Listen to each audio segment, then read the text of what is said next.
Lo vi todo en sus ojos esa mañana. El pánico puro. El sudor perlando su frente arrugada.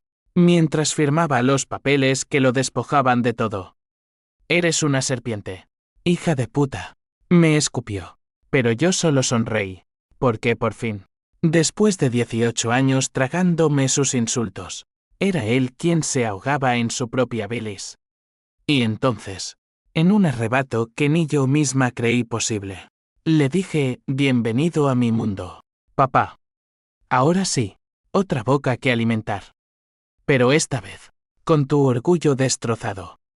El clic de la puerta, cerrándose detrás de mí, fue el sonido más dulce que había oído en mi vida. Pero también el primero de una cadena de pesadillas que ni mi venganza más salvaje podría haber previsto. Me llamo Elena Vargas.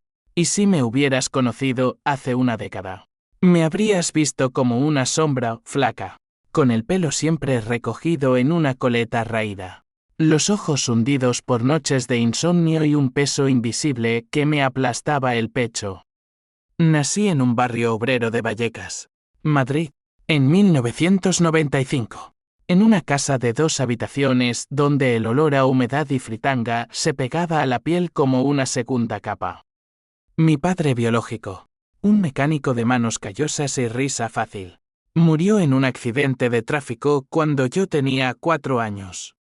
Un camión lo embistió en la M30, y con él se fue el único hombre que me miró como si valiera algo más que un estorbo. Mi madre, Rosa, era una mujer de 30 y tantos entonces, con curvas generosas y una sonrisa que podía iluminar un velatorio.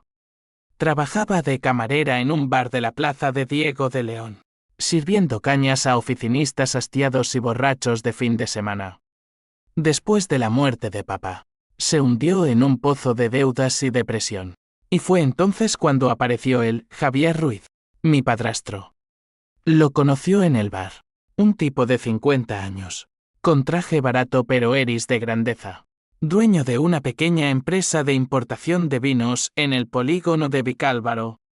Es un hombre estable, Elena, me dijo mi madre una noche, mientras me peinaba con dedos temblorosos. Nos sacará de esta miseria. Desde el primer día, Javier me vio como una carga. Otra boca que alimentar, murmuraba cada vez que entraba en casa y me encontraba devorando un plato de lentejas recalentadas. Tenía 8 años cuando se casaron, y él ya había decidido que yo era el error de su nueva familia perfecta. Mi media hermana, Lucía, nació un año después, rubia, regordeta, el sol de los ojos de Javier. A ella le compraba vestidos de Zara y la llevaba a clases de ballet en el centro. A mí, me mandaba a barrer el taller de la empresa los sábados, para que aprendas el valor del trabajo, niña. El taller olía a serrín y aceite rancio, y mis manos, aún infantiles, se llenaban de astillas que mamá extraía con lágrimas contenidas. Los conflictos empezaron pronto, como grietas en una pared que nadie repara hasta que se derrumba todo. Javier controlaba el dinero, mi madre entregaba su sueldo semanal en un sobre manoseado, y él lo guardaba en una caja fuerte que solo él abría. Es por el bien de la familia, decía. Pero yo veía cómo compraba un coche nuevo para sí mismo mientras nosotras comíamos pan con tomate por las noches. Una vez, a los 12 años, le pedí un libro de texto para el instituto, un simple cuaderno de matemáticas, y él se rió en mi cara. ¿Libros? ¿Para qué? Tú acabarás limpiando mesas como tu madre. O peor. Esa noche, me encerré en el baño y lloré hasta que el agua del grifo ahogó mis sollozos. Mi madre entró, me abrazó, pero sus palabras eran siempre las mismas. Aguanta, mi amor. Por Lucía, por nosotras. La sociedad en Vallecas no ayudaba, era un barrio de supervivientes, donde los chismes corrían como el vino en una boda. Las vecinas susurraban que mi madre era una oportunista, que Javier era un santo por aguantar a una viuda con una hija problemática.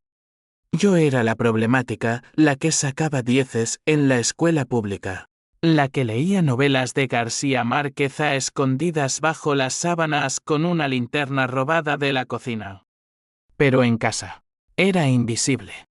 Javier me llamaba la parásita cuando discutía con mi madre.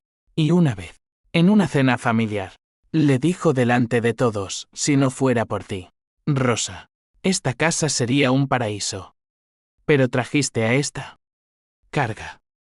Mi madre se calló, como siempre, y yo juré en silencio que un día él pagaría. A los 16, el primer gran conflicto estalló por dinero. Javier había expandido su empresa, ahora Ruiz Importaciones S.L., con un catálogo de vinos franceses y portugueses que vendía a restaurantes de Chamberí.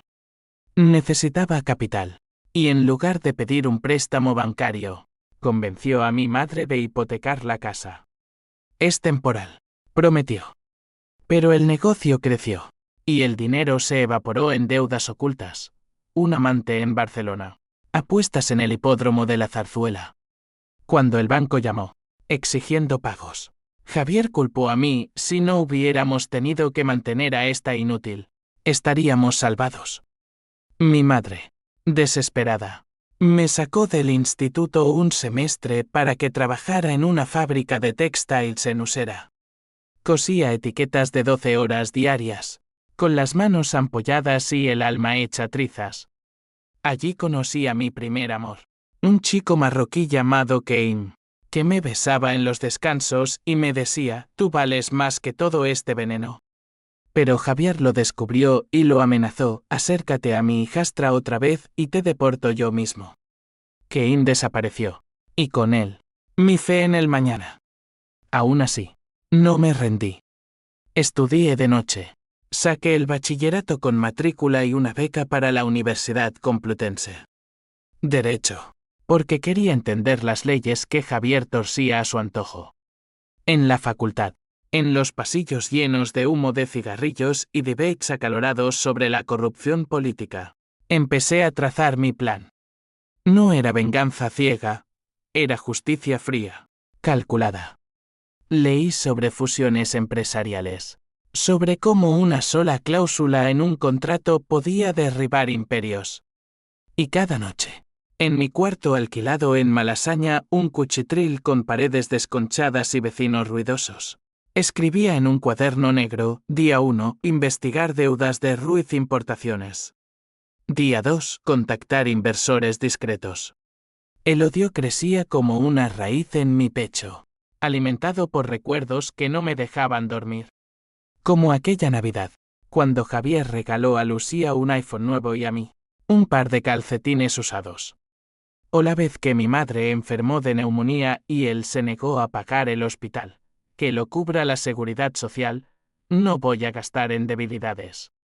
Ella se recuperó, pero algo en su mirada se apagó para siempre. Yo la cuidaba entonces, limpiando sus vómitos y susurrándole promesas: mamá, un día seremos libres. Pero en el fondo, sabía que la libertad tenía un precio, y que Javier lo pagaría con creces. La universidad fue mi campo de batalla, un laberinto de aulas con vistas a la Gran Vía donde el sol de Madrid entraba a raudales, pero nunca calentaba el frío que llevaba dentro. Me gradué en 2018 con un promedio impecable, especializándome en Derecho Mercantil. «Vas a ser una tiburona», me dijo mi profesor, el doctor Mendoza, un viejo falangista reconvertido en liberal que olía a colonia barata y a libros mohosos. Él vio el fuego en mis ojos, el que Javier había intentado apagar con sus pullas diarias. Durante aquellos años, volvía a casa los fines de semana. Aún era casa por mi madre, y cada visita era una mina terrestre. Javier había engordado. Su empresa prosperaba con contratos dudosos, sobornos a inspectores de aduanas para importar vinos falsificados como vintage.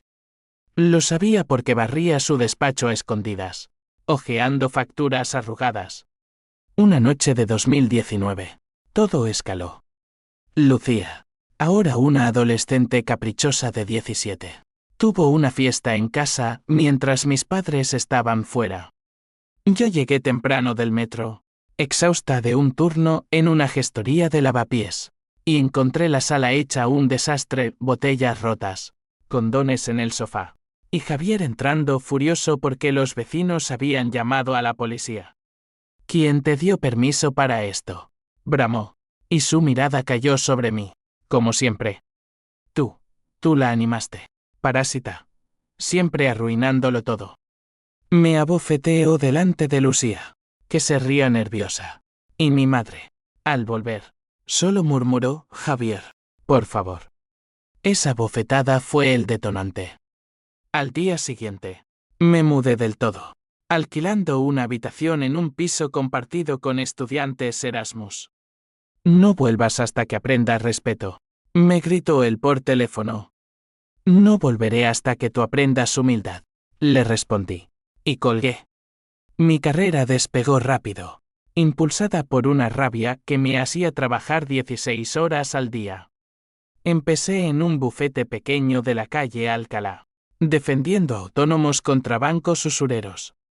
Ganaba lo justo para comer y pagar el alquiler, pero ahorraba cada euro en una cuenta secreta.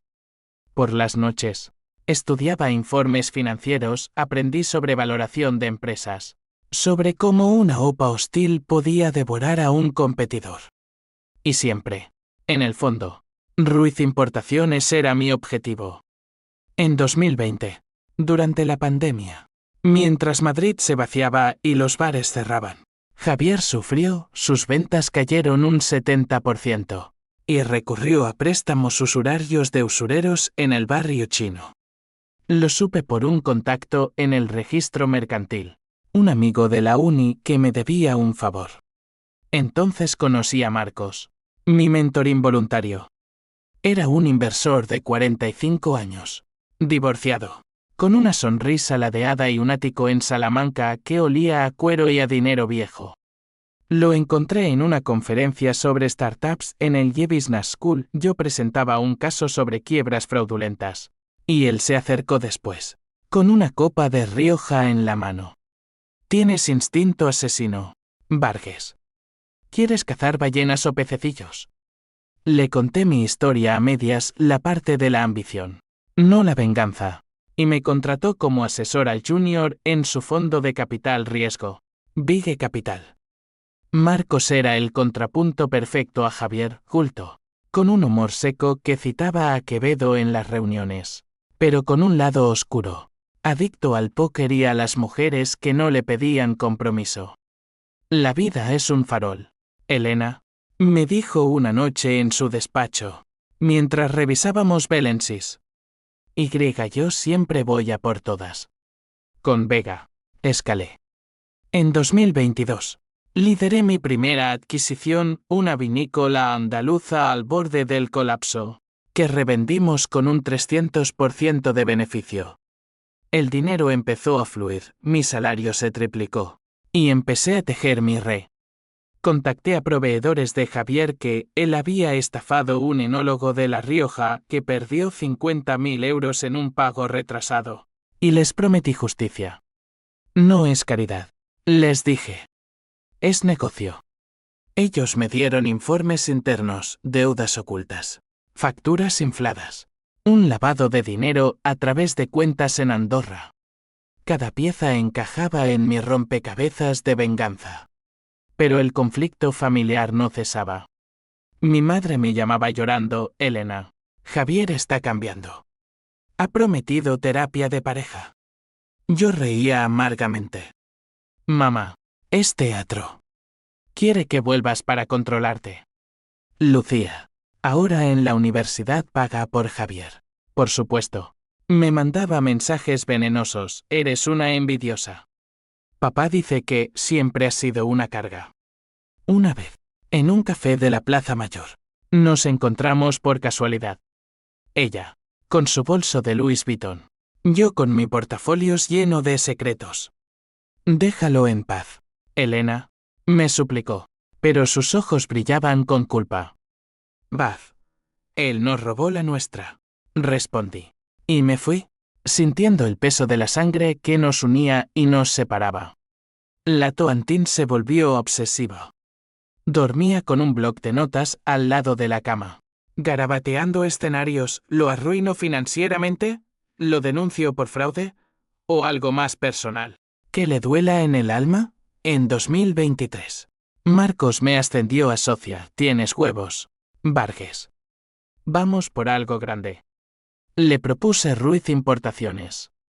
Es personal. Admití por fin. Él arqueó una ceja. Mejor. La venganza es el mejor lubricante para los tratos. Empezamos la due diligence, infiltré a un auditor en la empresa como consultor externo. Descubrimos el agujero negro, 2 millones en deudas, manipuladas para inflar el valor en bolsa. Javier planeaba una ampliación de capital, atrayendo inversores ingenuos. El primer golpe fue sutil, filtramos rumores a la prensa especializada. Un artículo en expansión, Ruiz Importaciones bajo lupa por irregularidades aduaneras. Las acciones cayeron un 15%.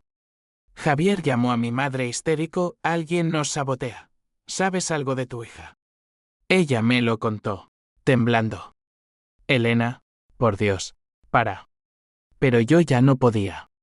El PH símbolo 1 EABNN símbolo 1 Edenweb era un motor imparable.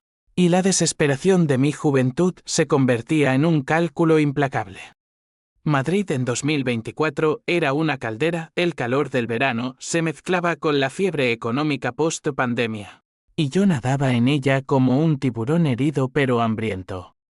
Mi piso en Chueca, un loft con vistas al mercado de San Antón, se había convertido en mi cuartel general, paredes cubiertas de gráficos.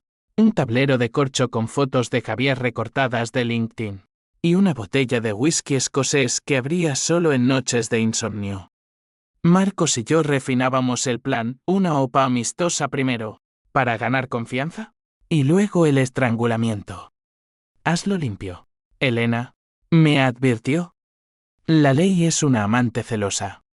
Pero yo sabía que la ley era solo otra herramienta, como el cuchillo que afilas antes de cortar.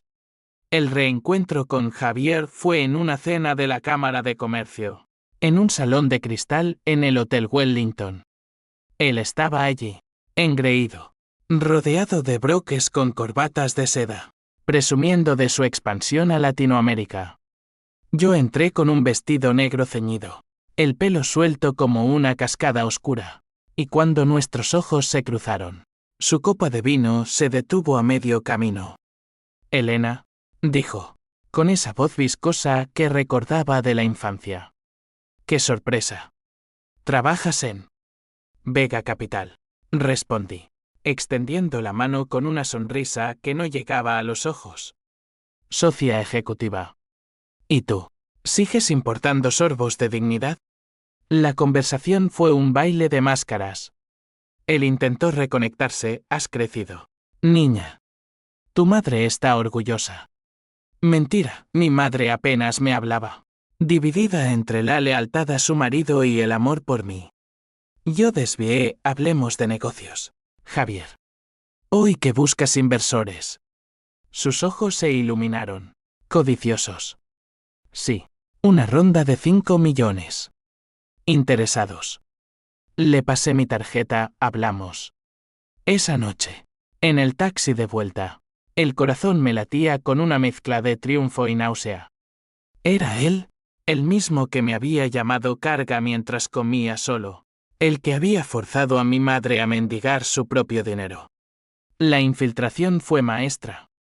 Mi auditor, un tipo anodino llamado Pablo, entró como optimizador fiscal. En 3 meses, extrajo todo, correos incriminatorios con sobornados en aduanas, transferencias a paraísos fiscales. Y lo peor, Javier había usado el dinero de la hipoteca familiar para tapar agujeros, dejando a mi madre al borde de la ruina. Cuando Pablo me entregó el USB en un parque del Retiro, bajo los plátanos dorados por el otoño, lloré por primera vez en años. No de tristeza, sino de rabia pura. Ahora lo tenemos, le dije a Marcos en una reunión secreta en su ático. Él sirvió 2 vasos de brandy, el clímax se acerca. Pero recuerda, la venganza es un plato que se come frío. No crudo. Los conflictos se multiplicaron. Lucía me confrontó en un mensaje de voz. Papá dice que estás destruyendo la familia por envidia. Eres tan rencorosa. Le respondí con un audio calmado, no es rencor. Es justicia. Pregúntale por qué tu padre nos robó la casa. Ella colgó, y supe que había plantado la semilla. Mi madre, en cambio, me visitó por primera vez en mi piso. Entró temblando, con un abrigo raído que Javier le había regalado. Elena, mi niña. ¿Qué estás haciendo? Él no es perfecto, pero nos ha dado un techo. La abracé, oliendo su perfume barato mezclado con miedo. Mamá, él nos quitó todo, tu dignidad, mi infancia. Esto termina ahora. Ella sollozó, si te arrepientes. No respondí, porque el arrepentimiento era un lujo que no podía permitirme. La sociedad entró en juego, Madrid es una ciudad de rumores. Y los míos empezaron a circular. Un artículo anónimo en El Confidencial, escándalo en el sector vinícola, fraude en Ruiz Importaciones. Las acciones se desplomaron otro 20%, y Javier mordió el anzuelo. Me llamó a su despacho en Vicálvaro, un antro con postes de viñedos toscanos y un escritorio de caoba falsa. Tú estás detrás de esto, ¿verdad? Gruñó, rojo como un toro en las ventas. Yo me senté frente a él, cruzando las piernas con deliberada lentitud. Pruebas, Javier.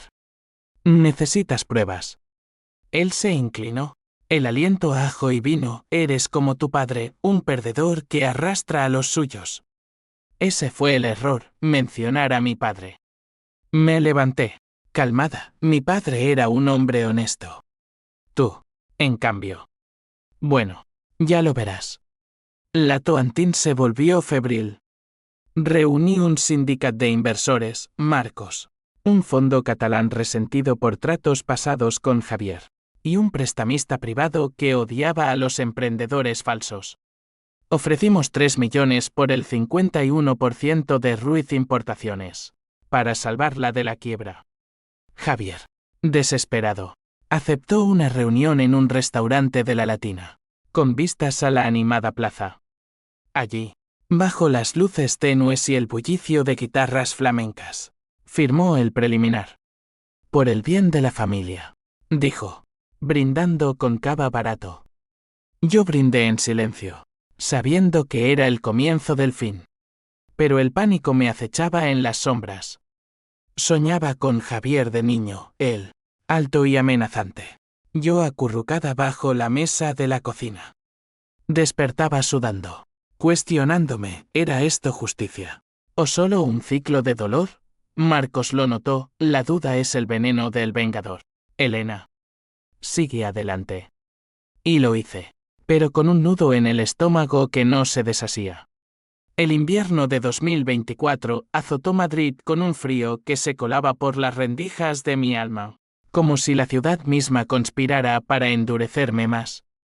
La OPA avanzaba, due diligence final, cláusulas trampa en el contrato que permitían rescindir si salían irregularidades. Javier, ajeno, se pavoneaba en cenas de networking, contando a quien quisiera oír cómo salvaba su legado con inversores visionarios. Yo lo vigilaba desde las sombras, usando apps de rastreo en su teléfono, un regalo envenenado que le había mandado para emergencias familiares. Veía sus mensajes, súplicas a prestamistas, mentiras a mi madre sobre tratos cerrados. El conflicto con Lucía estalló en Navidad. Ella irrumpió en mi loft, envuelta en un abrigo de lana que gritaba dinero prestado. Has envenenado a mamá contra nosotros, chilló, lanzando un jarrón que se hizo añicos contra la pared. Yo la miré. Fría, no envenenó. Reveló. ¿Sabes que tu padre usó el dinero de nuestra hipoteca para sus putas en Barcelona? Ella palideció. Yo tenía las pruebas.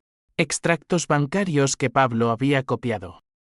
Eres una mentirosa, susurró, pero sus ojos decían otra cosa. La abracé entonces. Un gesto torpe, Lucía. Él nos destruyó a las dos. Únete a mí. Ella se zafó, llorando, tú lo destruyes todo. Salió dando un portazo. Y supe que la había perdido para siempre. O quizás ganado como aliada secreta. Mi madre, en cambio, se quebró. Me llamó a medianoche. Desde el hospital, Javier tuvo un infarto. Estrés, dicen los médicos. Todo por ti. Corrí al Gregorio Marañón. El pasillo oliendo a desinfectante y desesperación. Él yacía en una cama, conectado a monitores que pitaban como juicios finales. Cuando me vio, su rostro se contorsionó. Fuera. Bruja, tú hiciste esto. Mi madre, con ojeras como pozos, me suplicó, Elena, para. Por piedad. Me arrodillé junto a su cama. El corazón partido, mamá. Él nos merecía esto. Pero si quieres. Paró. Ella negó con la cabeza. Lágrimas cayendo. No. Hazlo. Por todas las noches que lloré por ti. Ese momento fue mi punto de no retorno. La familia. Esa cadena que Javier había forjado con mentiras. Se rompía en pedazos irreparables. La ley entró en escena como un verdugo tardío. Presenté una denuncia anónima a la Guardia Civil por fraude fiscal. Los documentos de Pablo eran irrefutables. 2 agentes visitaron la oficina de Javier días después, mientras yo observaba desde un café cercano. ¿Él salió esposado? No, aún no, solo interrogatorios. Pero el pánico lo devoraba, canceló reuniones. Bebió solo en su despacho. Marcos me presionó, cierra el trato ahora, antes de que huya. La firma final estaba programada en un notario de la calle Preciados. Un edificio neoclásico con techos altos y ecos de secretos. Allí, bajo el peso de la historia española, placas conmemorando tratados olvidados. Javier firmó. Sus manos temblaban, el bolígrafo rayando el papel como un grito ahogado. Eres mi ruina, murmuró. Yo respondí. Voz de acero, no, Javier. Tú fuiste la mía desde el día 1. Salí a la puerta del sol. El sol de enero cegador. Y por un instante, sentí euforia. 18 años de otra boca que alimentar se reducían a un cheque transferido. Big Capital poseía el 51%. Y yo, como socialet, controlaba el tablero. Pero el twist empezó a asomarse esa misma noche. Marcos me invitó a celebrar en su ático. Champán Dom Perignon. Vistas al Bernabéu iluminado. Brindemos por la sangre en el agua, dijo, besándome el cuello. Hacíamos el amor en su sofá de cuero, pero mi mente vagaba. Al amanecer, mientras él dormía, revisé mi correo, un mensaje anónimo, desde una cuenta desechable. Si quieres saber por qué tu padre murió de verdad, ve a la comisaría de Usera. Pregunta por el expediente 1999 a 47. El corazón se me paró. ¿Mi padre? El accidente. Siempre lo había creído fortuito. Pero el remitente adjuntaba una foto borrosa, Javier, joven, junto a un camión en la M30, sonriendo. El pánico me invadió, un torrente de dudas. ¿Era esto parte del plan? ¿O un desvío fatal? Llame a Pablo, investiga eso. Discreto. Él respondió rápido, Elena. Esto cambia todo. Sí es lo que pienso. No terminé la frase. Corrí a la comisaría. El metro traqueteando como mis pensamientos. El expediente era polvoriento. Guardado en un cajón olvidado, no accidente, sino posible homicidio por encargo. Testigos anónimos hablaban de una disputa por deudas. Mi padre había descubierto fraudes en el taller donde trabajaba, propiedad de un socio de Javier. Y allí, en una nota marginal, sospechoso, J. Ruiz, descartado por falta de pruebas. El mundo se inclinó. Javier no solo me había humillado, había matado a mi padre y encubierto el crimen. La venganza, que creí completa, era solo el prólogo. Volví a mi loft, vomitándome el desayuno en el baño de mármol. El odio renació. Más puro. Más letal. Pero también el miedo, y si exponía esto, destruía no solo a él, sino a todo, mi madre, Lucía. ¿Sobrevivirían al tsunami? La revelación me golpeó como un mazazo en las costillas, dejando un dolor sordo que no cedía ni con analgésicos ni con whisky. Madrid, esa amante traicionera, parecía burlarse de mí, sus calles empedradas de malasaña, donde paseaba fingiendo normalidad, ahora se retorcían en acusaciones mudas. Llamé a Marcos esa tarde. Voz quebrada, necesito tu ayuda. Algo grande. Él llegó en media hora, con su Jaguar aparcado en doble fila, y le mostré el expediente. Sus ojos, habitualmente fríos como el acero, se ensancharon. Joder, Elena. Esto es dinamita. Lo usamos para hundirlo del todo. Dudé. El primer titubeo real, sí. Pero con cuidado. No quiero que salpique a inocentes. El clímax se gestó en las sombras de la justicia española. Esa maquinaria lenta y oxidada que mastica almas antes de escupir huesos. Presenté pruebas adicionales, correos antiguos que Pablo desenterró de servidores olvidados.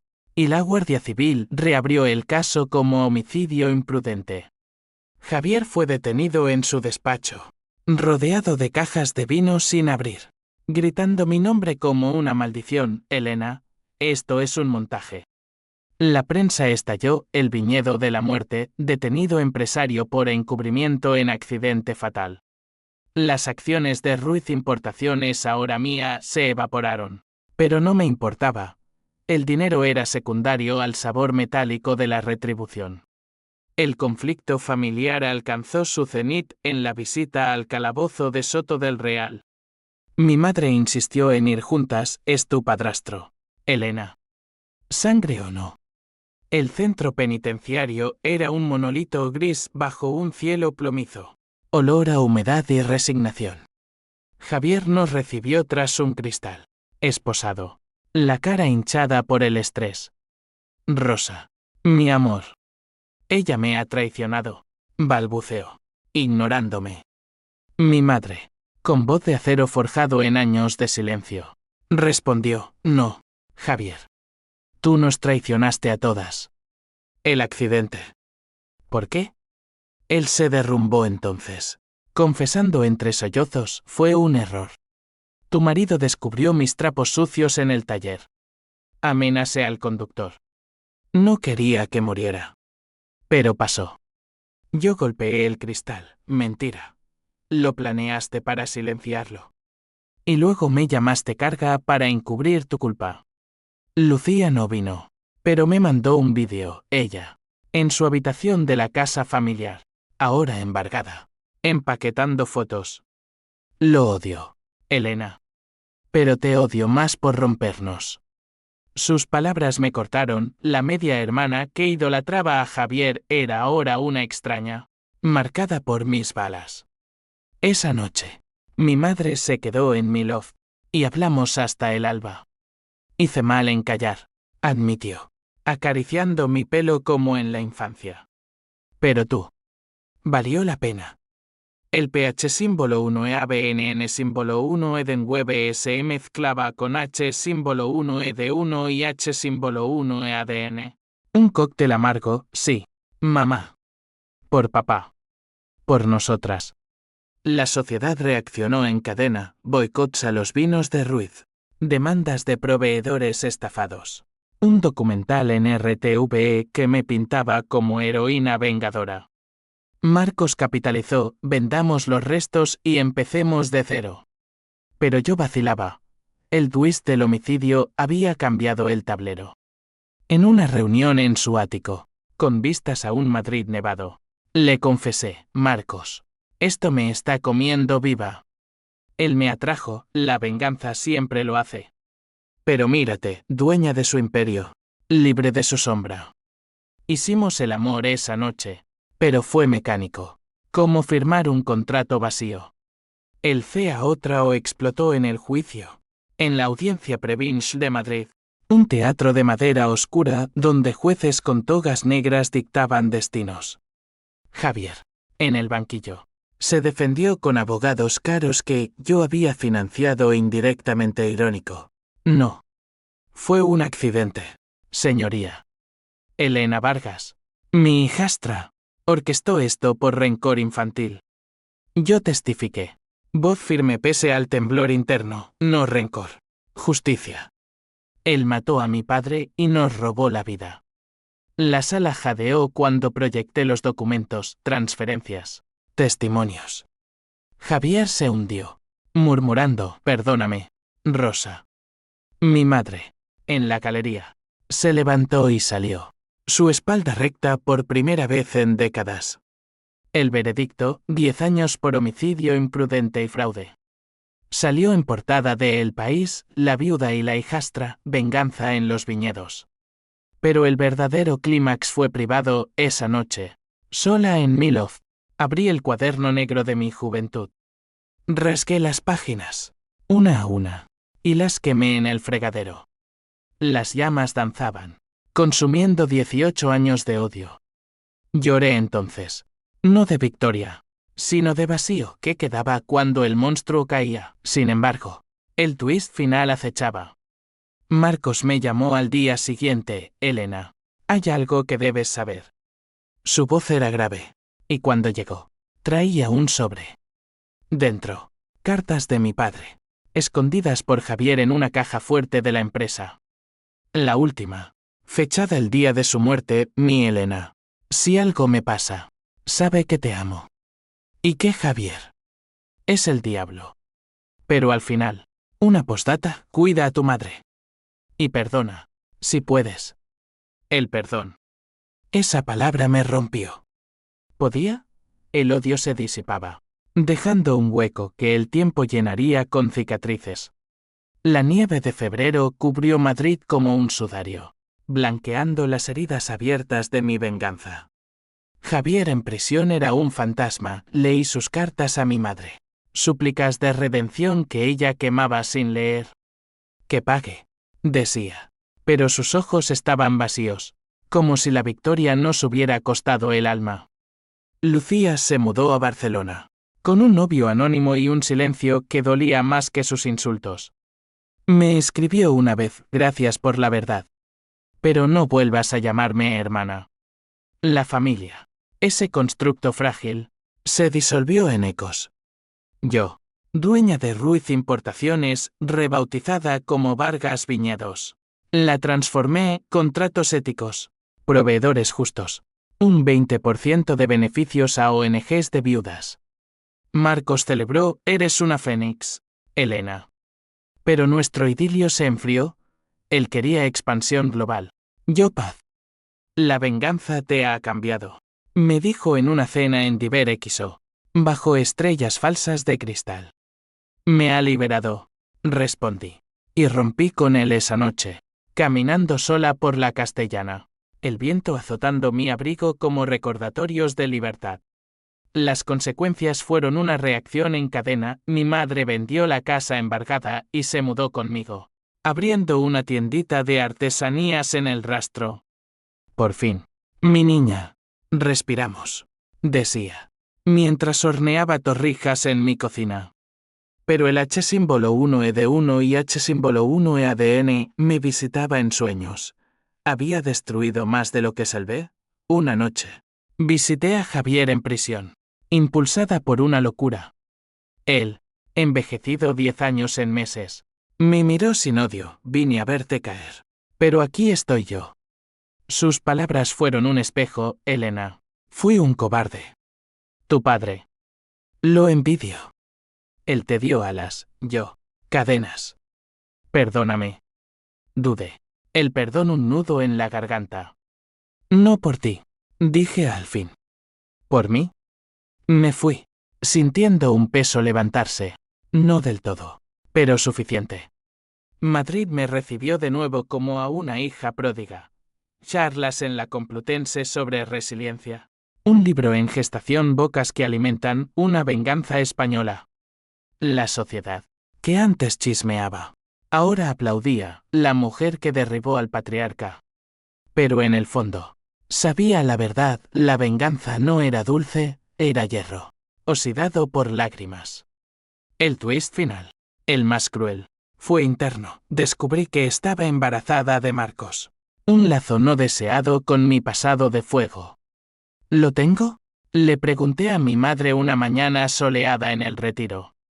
Ella sonrió, tocando mi vientre, sí. Para romper el ciclo. Hoy, 5 meses después, camino por Vallecas, el barrio que me forjó. La empresa prospera. Javier languidece. Y yo.